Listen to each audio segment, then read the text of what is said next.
Imagine being like 21 years old and treating your body like a retirement portfolio. Right. It is a huge mental shift. It really is. Hmm. I mean, you aren't just trying to look good for a weekend trip to the beach. You are actively trying to ward off Alzheimer's, chronic joint pain, and, systemic burnout before you have even finished college. Exactly. Because if you picture the classic cinematic image of youth from the 80s or 90s, it is always defined by this absolute reckless expectation of invincibility. Oh, for sure. The teenagers staying up for 3 days straight. Yeah. Surviving on vending machine food, basically treating their body like a rental car with the premium insurance package. Health, historically, was just an afterthought. Well, it was a problem for future you to deal with, right? Once something finally broke. Exactly. Right.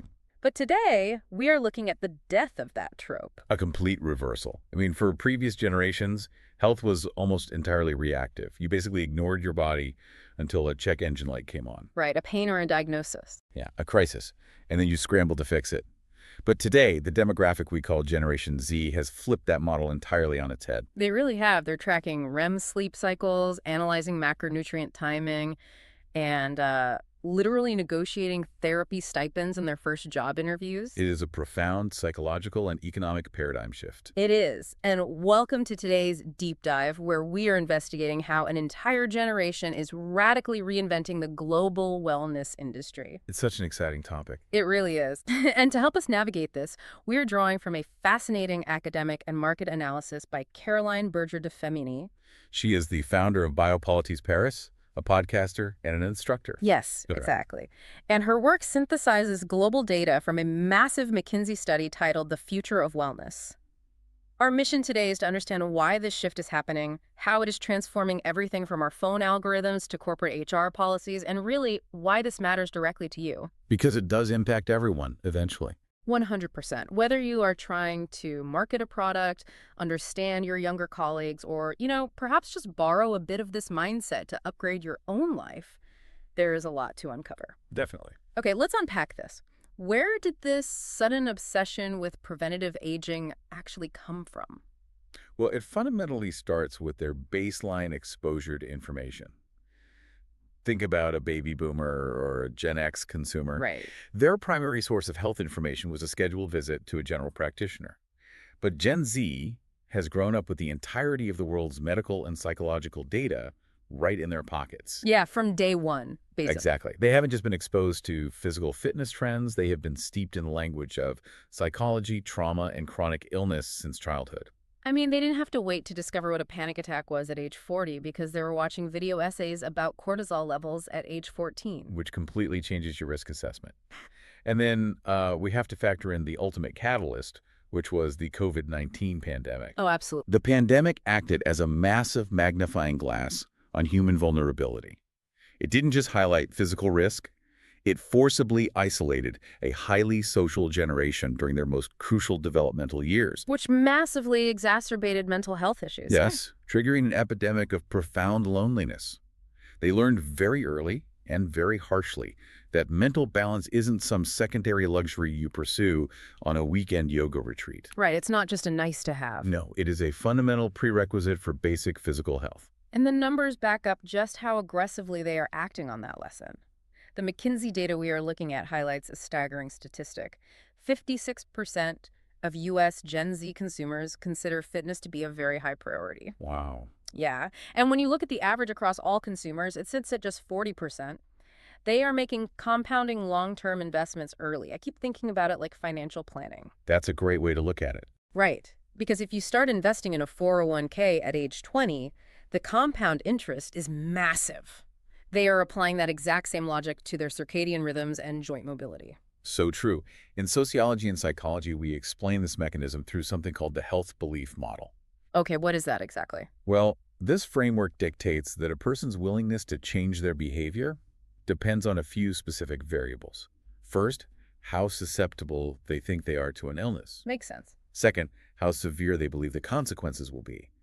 And finally, whether the perceived benefits of taking action outweigh the barriers. So under that model, a 22-year-old doesn't just, scroll past a video about corporate burnout. Yep, they pay attention. Right. They see their older millennial manager having a stress-induced breakdown in the office, calculate their own severe risk of ending up in that exact same position in 5 years, and decide to buy a meditation subscription today to hedge against it. That is the exact calculus happening in real time. Because Gen Z is so acutely aware of the systemic risks around them, their perception of their own vulnerability is incredibly high. They definitely do not feel invincible. No, they feel fragile. Excellent. And they are navigating a world that feels economically and ecologically fragile. Therefore, they have rewired their consumer habits to seek out total holistic management of their vitality. But I mean, you can't really sustain a lifelong compounding investment in your health entirely on your own in a vacuum. No, you really can't. A major piece of the puzzle here is that isolation you mentioned earlier. Since they view wellness as this relentless, lifelong pursuit, they realize they have to build communities to support it. Yes, the search for connection is paramount here. Wellness for this generation is not just about extending their lifespan. It is a primary tool being utilized to combat the youth loneliness epidemic. So it's a social thing, too. Very much so. Physical spaces like gyms, specialized fitness studios, and group classes are no longer just places you go to sweat for 45 minutes and leave. They are functioning as the new third places. Meaning those crucial zones of sociability outside of the home, which is your first place, and the workplace, your second place. Exactly. Since the traditional mall or community center is largely gone, the Pilates studio or the bouldering gym just steps in to fill that void. Yeah, there are spaces where physical exertion meets a very real need for effective emotional connection.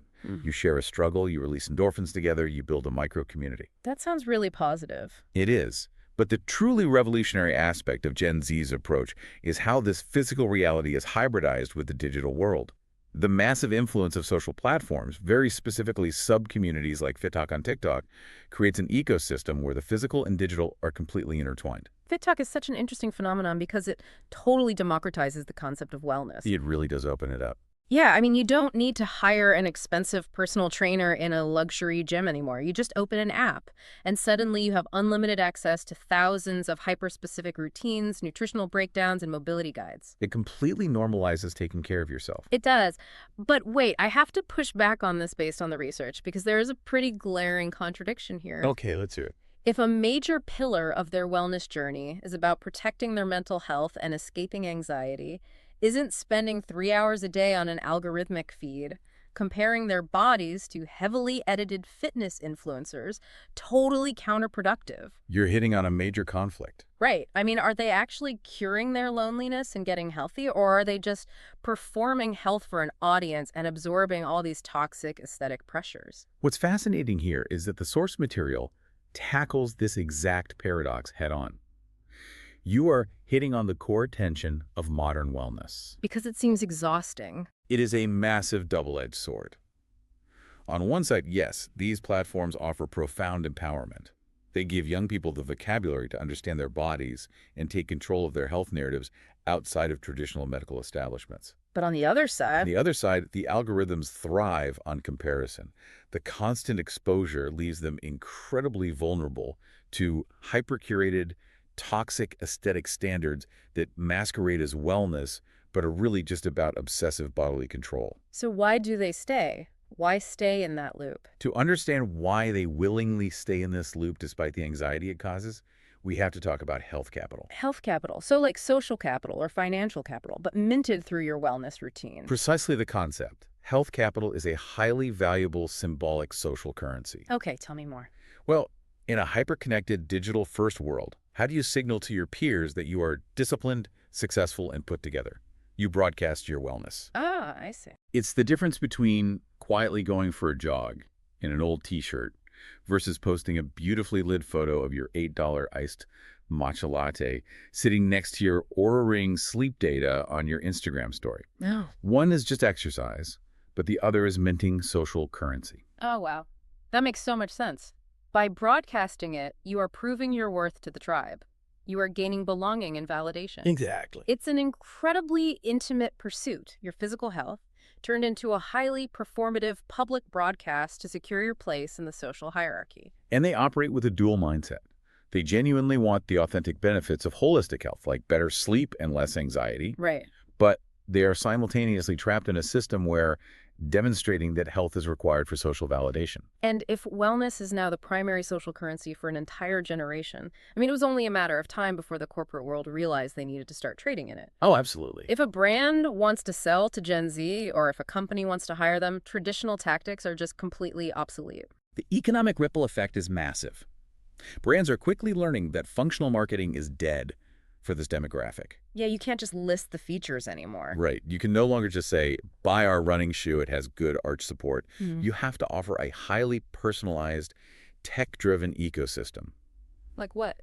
Well, the analysis points out how companies are leaning heavily into advanced technologies, like using generative AI to create hyper-personalized fitness programs that adapt daily based on the user's reported stress levels. That is wild. Or they are developing apps that use biometric data to track mental health status in real time. Imagine an app offering a breathing exercise the exact moment your heart rate variability indicates a spike in anxiety. That is so futuristic, and it goes way beyond the obvious fitness and tech sectors. The hospitality and tourism industries are undergoing a massive pivot to capture this demographic, too. Oh, for sure. Travel is changing. Yeah, the article specifically highlights the rise of experiential, nature-based wellness retreats. They mention silvotherapy, which is basically a fancy term for forest bathing, becoming a major draw. Yes, alongside immersive plant-based cooking classes. Right. And the rise of silvotherapy is a perfect example of the HOW behind these trends.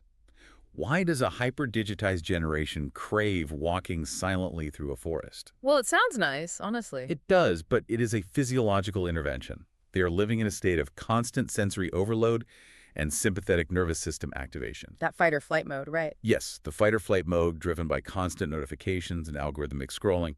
Silvotherapy acts as sensory deprivation.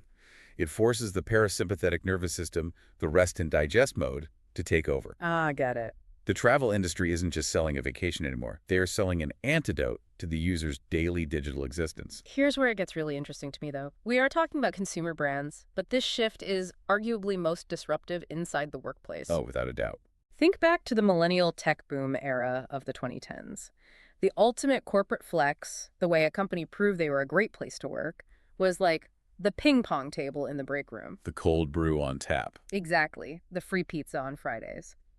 It was an ethos of making the office feel like a fun playground so you would never want to leave. But a free beer on a Friday is completely useless to a 24-year-old who is on the verge of a systemic nervous breakdown from burnout. Exactly. Wellness has entirely replaced the ping pong table. If we connect this to the bigger picture, what we are witnessing in human resources is the rapid evolution of human capital theory. Okay, walk me through that. During the Industrial Revolution, human capital was viewed purely mechanically, bodies as machines on an assembly line. Right. In the knowledge economy of the late 20th century, the brain became the primary asset, but it's still treated as a computer you could just leave switched on for 10 hours a day. Just processing data constantly. Yeah. But now, companies are being forced to accept that the physical, mental, and emotional performance of an employee are completely inseparable. You cannot extract high-level strategic thinking from a worker whose cortisol levels are permanently spiked. Exactly, the realization HR departments are having. Employee wellness has transitioned from a cute, secondary perk to the core structural pillar of talent retention. So what are they offering instead of ping pong? Companies are offering subsidized memberships to boutique gyms, direct access to online therapy platforms, and mandatory mental health days as strategic leverage. Wow. The employer is no longer trying to make work fun. They are actively subsidizing the employee's holistic survival because the employees are demanding it as a condition of their labor. Which brings us to a really critical point in the research. Gen Z is not just, passively accepting whatever an app or an HR department throws at them. No, they are highly skeptical. Extremely. They are incredibly demanding consumers. They view their relationship with brands not as a one-way transaction, but as a mandatory ethical alignment. The demand for ethical co-creation is non-negotiable for them. They refuse to be passive receptacles for marketing. Right. They expect interactive content, and they demand that any influencer collaborations a brand does are rooted in absolute transparency. If a brand is caught greenwashing or using exploitative labor, the backlash is instantaneous. The source material makes it very clear. For Gen Z, you cannot separate personal wellness from planetary wellness. They are two sides of the exact same coin. Yes, it is all interconnected for them. They demand ecological responsibility, absolute transparency in ingredient sourcing, and a measurable commitment to a low-carbon footprint. It's like they view a brand less like a vending machine where you put in money and receive a product, and more like a collaborative partnership. That's a great analogy. Thanks. If the brand's morals don't align with theirs, the partnership is immediately terminated. You just cannot market yourself as a wellness company if your manufacturing process is polluting a river. The holistic mindset extends outward from their bodies to the environment. Now, as we discuss all these sweeping trends and statistics, we really have to look closely at the methodology of the research itself. Yeah, how did they get all this data? Because the way we gather this data reveals massive blind spots. Berger de Fémynie utilized a mixed methods approach. That means taking massive quantitative data, like the McKinsey study surveying over 5,000 global consumers, and contrasting it with deep qualitative interviews. But wait, when we hear those massive quantitative numbers, like millions of downloads for a new meditation app, how much of that is just a reactionary download during a stressful week, followed by the app sitting unused on a home screen? It happens a lot. Right. Did the researchers actually look at the messy reality behind the data points? That is the exact tension the qualitative interviews expose. The numbers provide a statistically rigorous map showing a massive spike in young people prioritizing mindfulness. But the interviews show a different side. The interviews reveal the friction of lived reality. A user might download 3 different mental health apps, signaling high market demand, but the interviews show they often struggle to maintain the habit because engaging with the app actually induces digital fatigue. Which makes total sense. Furthermore, despite the online normalization of these tools, the interviews highlight a lingering, painful stigma surrounding serious mental health struggles in their offline daily lives. So the numbers sell a story of proactive success, but the interviews reveal a constant, exhausting struggle to maintain it. Exactly. Which is why translating the data to reality is so important.